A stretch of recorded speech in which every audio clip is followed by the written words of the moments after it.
É isso, Sociedade Digital no ar, a ponte aérea mais tecnológica do rádio, da TV e da internet. Você está nos acompanhando pela sua TV por assinatura, também está conectado com a gente pelo Panflix ou então nos ouvindo pelas ondas do rádio na rede Jovem Pan em todo o Brasil. Vamos juntos nesta próxima meia hora falando sobre inovação, porque chegamos naquele momento do ano em que a gente discute esse tema à luz de um dos... Vamos colocar prêmio, mas não é muito bem um prêmio, a gente vai explicar de novo, porque é sempre importante, de um selo, vamos colocar dessa maneira, que é o Innovative Workplaces, que está apresentando as empresas que estão na dianteira desse processo de inovação aqui no Brasil, a edição 2023 do Innovative Workplaces, apresentado pelo MIT Technology Review Brasil, e a gente sabe que inovação é aquilo que todo mundo busca, mas nem todo mundo sabe fazer. Porque, por mais que pareça simples no discurso, a prática é muito complexa. Aliás, para fazer a simplicidade, a exigência é de um certo grau de complexidade. E a gente vai falar sobre isso no Sociedade Digital de hoje, que não é uma ponte aérea. Veja só. Não é mesmo, André Miceli? Tudo bem, meu amigo? Tudo bem com você, tudo bem por aqui também. Prazer sempre estar no estúdio, e é isso, não é uma ponte aérea, mas é tecnologia, apesar da gente não estar nas ondas do Skype e afins. O selo da MIT Technology Review, que acaba virando um reconhecimento para as empresas que ficam nas 20 primeiras posições, tem como objetivo reconhecer a capacidade dessas empresas inovarem processos, produtos e serviços, marketing, vendas e gestão, por um lado, e não só a capacidade, mas mede também o quanto elas entregaram de fato. Então, quem está no topo dessa lista é quem, de fato, está capitaneando a inovação no Brasil. Agora, é muito legal, porque a gente fala sobre inovação e parece um troço abstrato. O que o MIT busca ao estabelecer essa metodologia, ao analisar as empresas, é colocar isso em parâmetros muito objetivos, naquilo que as empresas estão, de fato, realizando. E naquilo que é uma percepção também dentro da organização. Eu lembro que no ano passado a gente ouviu alguns daqueles que receberam o selo e a percepção que ficou assim, pô, a gente sabia que esse momento estava chegando porque foi uma construção. A gente viveu isso ao longo dos últimos anos e agora a MIT Technology Review Brasil carimba e entrega para a gente essa chancela. É um processo longo, é uma jornada e a gente vai entender essa jornada como uma jornada que é uma jornada de transformação para as empresas. Não é um processo que acontece sem dor, né, André? É muito importante a gente dizer isso. E que gera um alto impacto sobre os clientes. Por mais que pareça abstrato para você que está nos assistindo, para você que está nos ouvindo, você percebe, você consegue materializar isso no dia a dia, na tua relação com a empresa, nos produtos que você consome, nos serviços que você está contratando. Então, é muito sobre isso, sobre captar essa coisa quase conceitual que é a inovação nos aspectos mais objetivos e palpáveis dela, né? Pois é, existem alguns mitos sobre a inovação. Um deles é que ela nasce desse momento eureka, uma grande descoberta, um único divisor de águas que faz com que os mercados sejam disruptados, que as empresas tenham as suas histórias reconstruídas, que a sociedade inteira evolua de uma só vez, o que obviamente não é verdade. Um outro mito é que ele só acontece na oferta da empresa. A gente vê isso sendo recorrentemente discutido, a inovação em relação a produtos e serviços, aquilo que a empresa leva para o mercado, mas existe oportunidade para empresas de todos os tamanhos inovarem. Então você pode inovar nos seus processos mais simples, você pode inovar nos seus modelos de gestão, você pode inovar na forma que você toma decisões. Uma das coisas que a gente procurou medir no Innovative Workplaces é a capacidade da empresa tomar decisões baseadas em dados, a composição dos aspectos de diversidade. A gente vê muita coisa sendo discutida em relação à diversidade, mas muito pouco sendo associado aos resultados financeiros da empresa. Então, existe uma característica da diversidade que está associada a pessoas com os mesmos valores, com um objetivo em comum, mas com backgrounds e características diversas. Quando você junta pessoas que querem coisas diferentes, essas iniciativas, esses ambientes de diversidade são muito mais para gerar confusão ou para gerar mídia do que propriamente para gerar inovação. E é a partir desse julgamento que, como você bem disse, é objetivo. A gente tem um assessment que é realizado por essas mais de 1000 empresas e uma série de critérios que elas precisam responder ao longo de uma longa jornada de avaliação também. Não é um prêmio onde 5, 10 pessoas se juntam para decidir quem são as empresas mais inovadoras do Brasil. Agora, se a gente pega o que foi a experiência 2022 e compara com a experiência 2023, a gente vai encontrar eventualmente algumas empresas que participaram do processo de análise na primeira edição, que também estiveram nessa segunda edição, empresas que se lançaram a esse desafio, porque na verdade elas se colocam nesse desafio, elas escolhem participar, falando, eu quero ser analisada. O que você identifica como um ponto de... eu não vou dizer de transformação, mas o que é diferente? O que você capta como diferente nesses dois momentos? Porque pode parecer bobagem, mas vivemos momentos muito distintos sobre vários aspectos sociais, econômicos e etc., políticos e tal, e isso afeta as organizações, é inegável. Essa pergunta é muito boa. Primeiro, metade da lista mudou. Praticamente a metade mudou. Como a gente mede a capacidade de inovação e também a inovação entregue, a gente avaliou projetos que foram desenvolvidos nos últimos 12 meses e que, de fato, influenciaram na operação da empresa. Isso, por si só, já deu uma refrigerada muito grande. Agora, tem uma característica que saltou aos olhos, que é a diminuição, ou a desaceleração, melhor dizendo, da capacidade de inovação das pequenas e médias. Muito provavelmente por causa de um aumento de taxa de juros, o que dificultou o acesso ao crédito, e também porque foram drenados os recursos de Corporate Venture Capital, dos fundos de Private Equity, enfim, desse investimento que fica ali sendo liberado e direcionado à inovação. Como a gente teve uma reconfiguração dessas características no mundo, o Brasil acabou sentindo, e as grandes, aquelas empresas que já tinham uma estrutura de inovação mais bem definida e tem a cultura de seguir nesse processo, acabaram tomando conta, pelo menos, das primeiras posições da lista.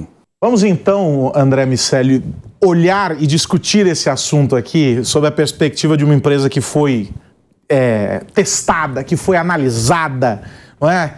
E que chegou lá, recebeu o selo de Innovative Workplace, e eles estão sempre aqui conosco, ou eles ou o assunto, né? O mercado Bitcoin está sempre na pauta, o nosso amigo Tota é figura frequente aqui, e hoje estamos recebendo o Robson Harada, que é CMO do mercado Bitcoin.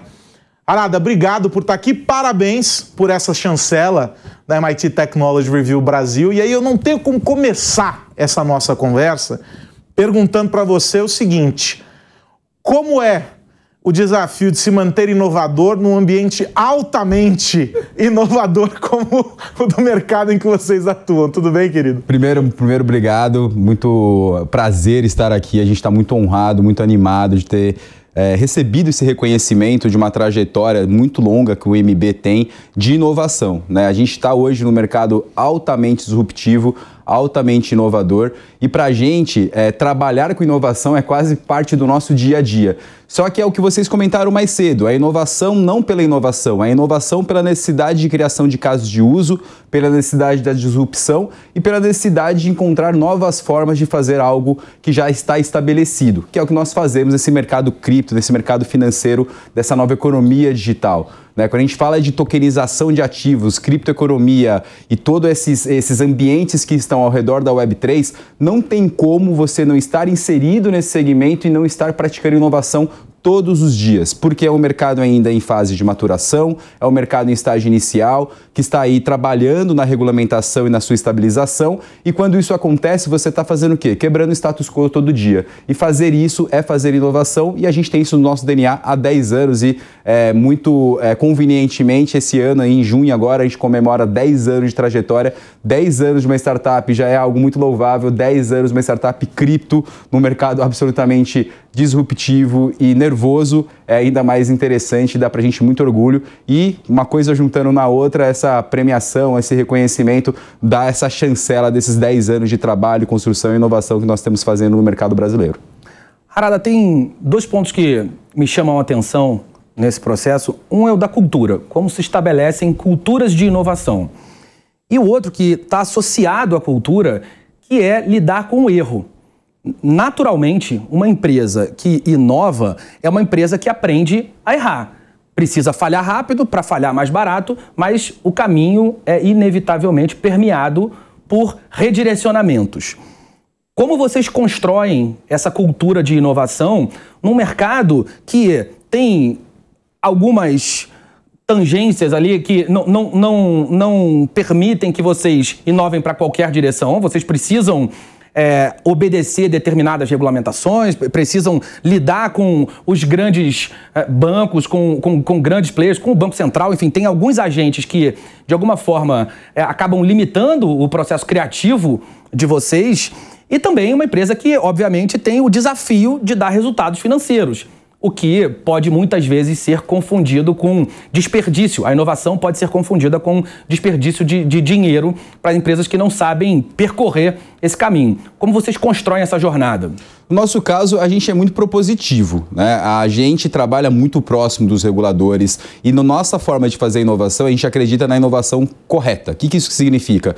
Quando a gente vai lançar um produto, desenvolver um serviço, a gente faz consultas. A gente consulta o Banco Central, a gente consulta a CVM, a gente busca por licenças. Recentemente, a gente ganhou a nossa licença de autorização do Banco Central para atuar como instituição de pagamento. Então, a gente sempre, e mais do que isso, mesmo o mercado cripto não sendo um mercado regulado ainda, a gente sempre trabalhou como se ele fosse.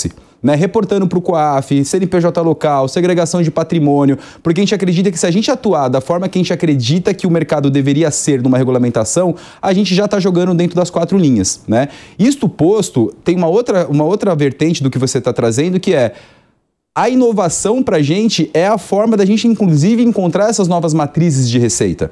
Vou dar um exemplo disso. Quando o mercado cripto teve ali no ano passado o seu último grande colapso ali, com crises FTX, Luna, Z3A e por aí vai, obviamente a compra e venda de criptoativos ele deixa de ser tão sexy como era num ciclo virtuoso.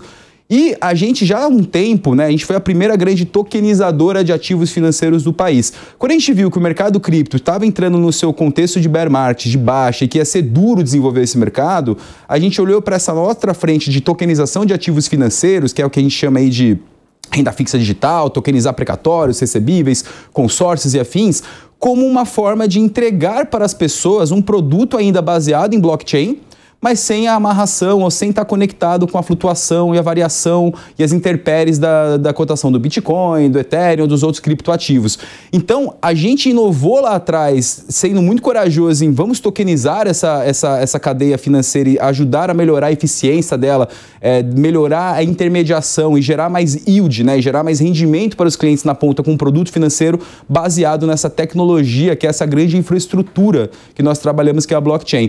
E quando a gente fala de inovação, a gente está sempre buscando entender quais são os casos de uso que essa tecnologia que a nossa base fornece. Então, quando a gente olha para blockchain e tokenização, né, a tokenização é o advento da blockchain, você estuda, né, o nosso trabalho lá está sempre estudando quais são as oportunidades, casos de uso, formas de fazer o que já existe de maneira mais eficiente, mais rentável e, com isso, construir bons produtos e serviços para as pessoas e, no paralelo, sempre num diálogo agregador, construtivo e muito próximo de quem precisa regular, de quem precisa trabalhar na parametrização e na estabilização do mercado. Então, é um mix entre fazer a coisa certa, do jeito certo, consultando os órgãos e as pessoas certas e entender quais são as capabilities que essas novas tecnologias disruptivas geram para a gente ofertar produtos que são melhores, mais eficientes e mais justos para as pessoas. Você sabe que você estava falando sobre, né, esses períodos aí, as grandes turbulências do mercado cripto, e a gente sempre fica pensando no quanto também é papel das organizações romper com alguns mitos, quebrar algumas barreiras e etc. E toda tecnologia que chega com os 2 pés na porta, né, revolucionando o caminho por onde passa, assusta. Assusta menos por aquilo que é capaz de fazer e mais por aquilo que as pessoas temem que vá acontecer. O desconhecido é sempre uma razão maior de medo do que efetivamente aquilo que se propõe como a verdade. E vocês tiveram um papel importante de materializar na vida das pessoas o que é um ativo digital, o que é o token. Poxa, peraí, o Bitcoin... E aí vocês começaram esse processo. Qual que é o desafio? Porque é mais ou menos como se vocês fossem bandeirantes desbravando assim, um universo ainda desconhecido, né? Era o o facão na mão e tirando a floresta que vinha pelo caminho para conseguir mostrar ali por onde seguir. Esse ainda é um grande desafio para o negócio de vocês hoje? Com certeza é um grande desafio. É aquele modelo mental de entender, aceitar e se sentir confortável com o conceito de que a mudança é constante.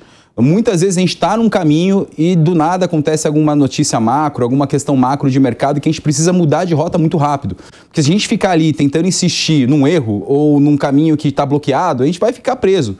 Então a gente tem muito esse modelo de ter pessoas e ter estruturas e metodologias que consigam lidar com essa mudança constante de mercado. Porque, de novo, é o que você falou, é um mercado em construção, muita coisa ainda está acontecendo, muita notícia ainda pode acontecer, a gente tem que estar sempre muito atento para conseguir ser essa ponta de lança. E às vezes a ponta de lança vai bater numa pedra, você tem que encontrar onde é que está mais fofo ali, entendeu? Então é muito isso que a gente está tentando construir dentro da nossa cultura, inclusive, né? A mudança ela é uma constante, temos que estar preparados para ela e atuar bem nesse ambiente de tanto dinamismo, né? É o que a gente busca, é o que a gente faz e aquela velha história, né? Sem o clichê, né? Da resiliência, né? Se tem uma coisa que nós precisamos ter, são duas coisas que eu sempre falo. É foco no fundamento, que é entender quais são os fundamentos da tecnologia, os fundamentos do cripto, o fundamento da blockchain, da Web3 e estar convicto desses fundamentos.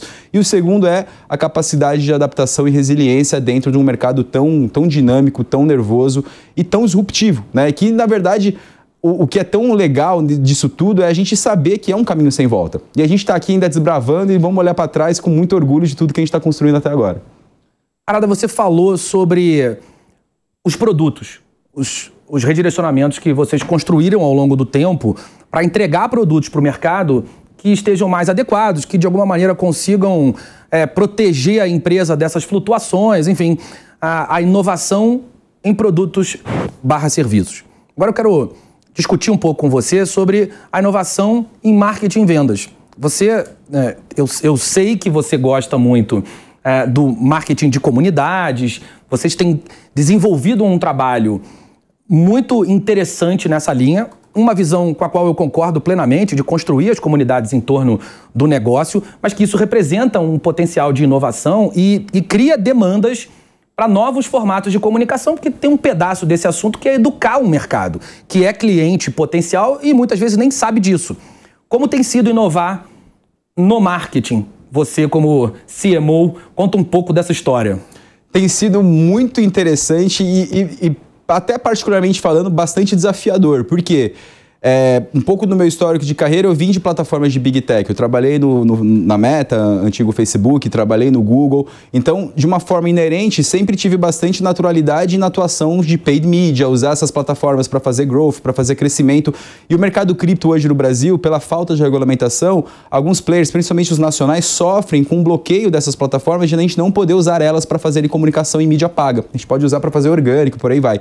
Quando isso acontece, você tira uma grande muleta de um marqueteiro, né? Porque um marqueteiro que sabe explorar bem o uso dessas plataformas, que são os dois grandes plataformas de geração de demanda do mercado, você acaba tendo ali quase que num bom sentido, né? Uma fórmula de bolo para você conseguir crescer com escala, sabendo utilizar bem os capabilities dessa plataforma. A partir do momento que a gente está no mercado, nós estamos ainda bloqueados para utilizar essas plataformas com mídia paga, a gente teve que ser ainda mais criativo. Então, primeiro, educação.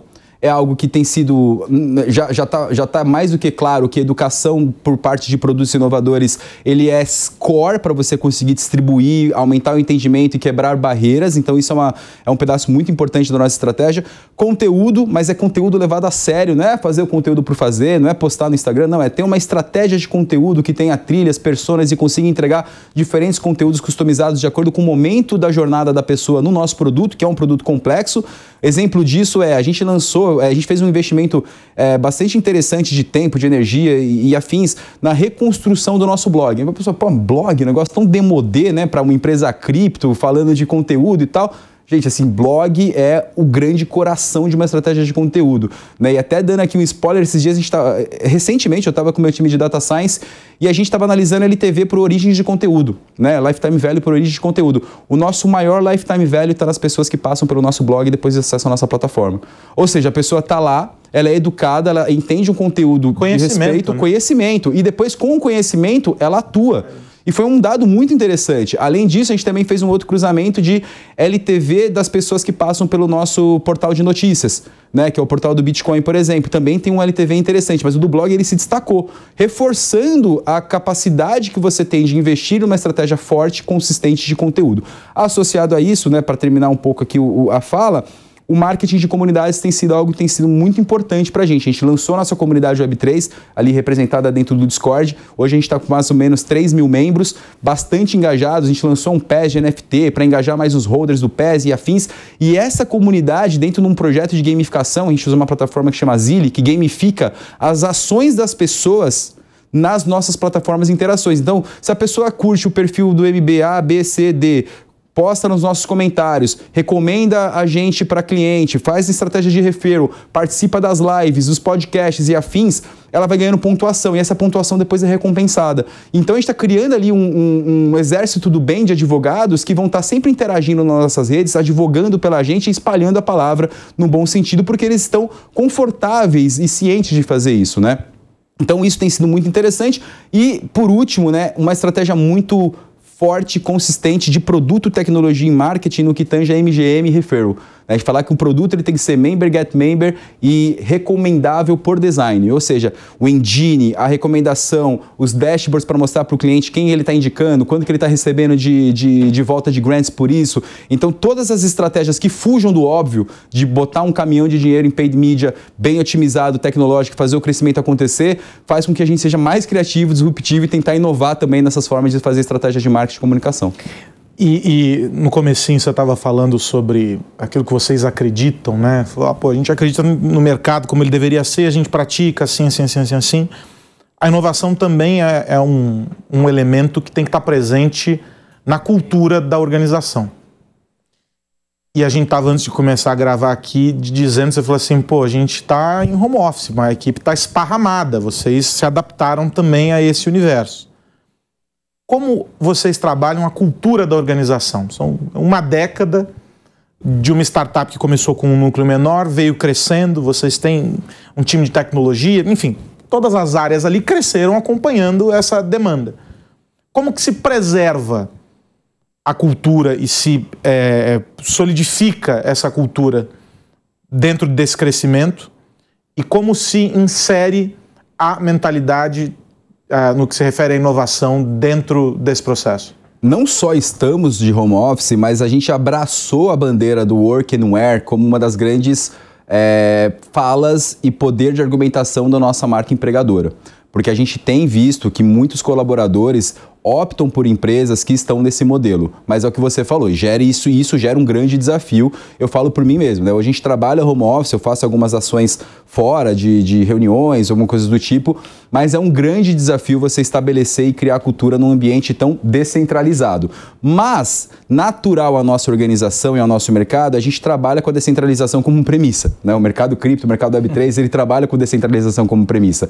E a forma da gente conseguir manter a cultura e construir cultura num ambiente tão distante, né, das pessoas, né? Não tem o cafezinho, não tem o olho no olho, a câmera tá fechada, etc. A gente tem algumas dinâmicas, desde as mais simples, do tipo incentivar as pessoas a entrar na reunião, abre a câmera, se tudo bem, se você não tiver um bom dia, tá tudo certo, mas se você estiver bem, tá tudo tranquilo, abre a câmera, vamos olhar um no outro, vamos olhar olho no olho pra gente sentir que as pessoas... Coisinhas simples como essa, até estruturas e metodologias mais robustas. Por exemplo, bate-papo mensal, reuniões e all-hands de times, bate-papo com liderança. Toda segunda-feira a gente tem uma reunião grande de liderança para conseguir passar as informações da companhia, alinhamento de projetos estratégicos, alinhamento de metas, OKRs. Então tem uma série de iniciativas que já são conhecidas no mercado, que já aconteciam no mundo quando ele estava mais físico, que a gente utiliza para conseguir reforçar a cultura. E mais do que isso, a gente tem feito agora um trabalho de muito louvor ali pela área de pessoas, que é a criação da marca empregadora e tratar isso como uma grande frente de comunicação. Então a gente criou os MB Makers, né, que são as pessoas, né, os colaboradores da empresa, E tem, inclusive, tagline, campanha, perfil no Instagram, que é o @vempromb. E a gente tem até um próprio tagline para nossa marca empregadora, né? MB Make é eu Make, a gente revoluciona. Porque a gente está aqui fazendo uma grande revolução. Então, quando a gente coloca as pessoas em comum nesse objetivo, que a gente está revolucionando, que a gente é ponta de lança, que a gente é disruptivo e que a gente está aqui agregando dentro dessa grande nova economia, faz com que a gente consiga criar uma estrutura de pessoas mais engajadas e compradas com esse objetivo. Mas continua sendo um grande desafio. A gente tem testado muitas metodologias, modelos e métodos para conseguir fazer isso acontecer e tem tido bons resultados. Por exemplo, 4 vezes por ano nós fazemos o que chamamos de MB Week. São 3 tardes que a gente fica com a empresa inteira discutindo estratégia, pontos, palestras motivacionais, palestras com grandes nomes do mercado, compartilha os desafios da empresa, estratégia. Então é muito interessante porque a gente faz 4 pit stops por ano para regroup e alinhar a companhia. Então isso também é uma forma, e tudo online, né? Tudo online, tudo de maneira streamada. Então isso também é uma forma de a gente conseguir garantir esse alinhamento, essa comunicação, fora todos os outros fóruns que a gente é muito disciplinado. Tem a All-Hands mensal com a empresa inteira todo mês, tem um outro All-Hands de liderança todo mês, tem toda semana também reunião de liderança com um grupo menos estendido, e aí com isso a gente vai tentando aprimorar, espalhar a cultura, as informações e o alinhamento. Sempre sendo um grande desafio, mas a gente vê que o ganho de ser uma empresa que levanta a bandeira do Work Anywhere tem sido mais positivo do que negativo no que tange o desenvolvimento dos nossos colaboradores e atração de talentos. Você sabe que o tempo é cruel com a gente, o Fagner ainda fica brigando que a gente está fazendo banco de horas e tal. Não dá pra gente fugir disso. Fagner é cruel, ele é discípulo de Derek, que é também um ser cruel. Mas antes de fechar, eu preciso te ouvir e fazer uma pergunta que eu acho que é muito legal para quem está nos acompanhando. Enfim, a gente tem aqui no nosso público um universo vasto, desde executivos de grandes empresas até pequenos empreendedores, até gente que está ali porque é curioso, está nos acompanhando, que é curioso sobre o mundo da tecnologia, o mundo digital. Qual é a importância para uma organização, seja na relação dela com os pares, com as outras organizações e com os clientes, receber uma chancela como essa que o mercado Bitcoin recebe da MIT Technology Brasil, MIT Technology Review Brasil, o Innovative Workplaces? É de suma importância porque, de verdade, sem clichê ou pieguismo, isso coroa, de fato, 10 anos de trabalho de muita inovação, de muita resiliência e algo que eu tenho falado bastante, né, desde quando a gente soube que tinha sido agraciado pelo prêmio. Esse prêmio ele não é somente do MB. A gente enxerga que esse prêmio ele é de toda uma classe, de toda uma categoria de empresas e pessoas que estão, que a gente fala, buildando a Web3, buildando a blockchain, buildando a tokenização. Então, essa premiação ela é importante para reconhecer o valor e colocar no radar essa pauta que está cada vez mais crescente no país e no mundo de que a economia tokenizada chegou para ficar e que empresas como a nossa têm total capacidade de se manter no edge da inovação, relevantes e construindo algo que vai ser a pavimentação das finanças para o futuro da nossa sociedade global. Então, para mim, isso a importância é coroar não só uma organização, mas todo um segmento, a Web3, a blockchain, a tokenização como um todo, o cripto, como uma parte importante do desenvolvimento da nossa humanidade. Robson Harada, CMO do mercado Bitcoin, uma empresa que recebeu o selo Innovative Workplaces do MIT Technology Review Brasil, aqui conosco. É sempre um prazer recebê-los aqui, Harada. Espero você de volta em breve. Com certeza. Parabéns pelo reconhecimento. Obrigado. Contem comigo. Nós temos, André Miceli, uma dívida, porque hoje nós enfatizamos aqui o mercado Bitcoin e focamos aqui em um determinado segmento, mas temos uma dívida com a nossa audiência de fazer o que fizemos no ano passado, trazer na semana que vem, já que o relógio corre contra nós, a lista completa e aí a gente destrincha os outros setores e a gente fala de uma maneira mais completa, além, é claro, de discutir os assuntos da semana. Combinado? Combinadíssimo, acho justo. Não Parabéns, Harada. Um abraço, meu amigo, e um abraço para você que nos ouve ver.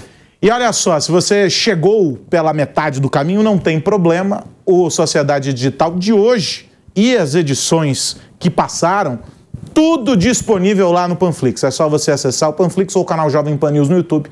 Você acessa, comenta e compartilha e participa conosco dessa discussão sobre a construção de uma sociedade cada vez mais digital. A gente volta na semana que vem. Um grande abraço. Tchau, tchau.